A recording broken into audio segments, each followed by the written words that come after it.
ريال مدريد يتجه لمعاقبة فالفيردي وتشاوميني ل10 أو 20 مباراة بسبب الشجار. قبل التفاصيل ادعمنا بمتابعة للحساب ولايك للفيديو. كشفت تقارير إسبانية عن العقوبات المحتملة اللي سيفرضها ريال مدريد على اللاعبين فيدريكو فالفيردي وأوريليان تشاوميني بعد اشتباكهما في التدريب يوم أمس الخميس، مما أدى إلى نقل الأوروغواياني إلى المستشفى.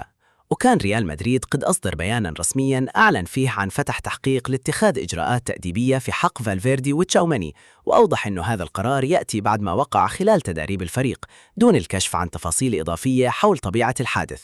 وأشارت صحيفة موندو ديبورتيفو إلى إمكانية معاقبة اللاعبين بالإيقاف لمدة تتراوح بين 10 و20 مباراة دون أجر، بالإضافة إلى فرض غرامة مالية عليهما، دون استثناء إمكانية عرضهما للبيع في فترة الانتقالات الصيفية المقبلة. وأكد البيان الرسمي للنادي الملكي أنه سيتم الكشف عن القرارات النهائية بخصوص الملف التأديبي للاعبين في الوقت المناسب، وذلك فور انتهاء الإجراءات وفق القانون الداخلي.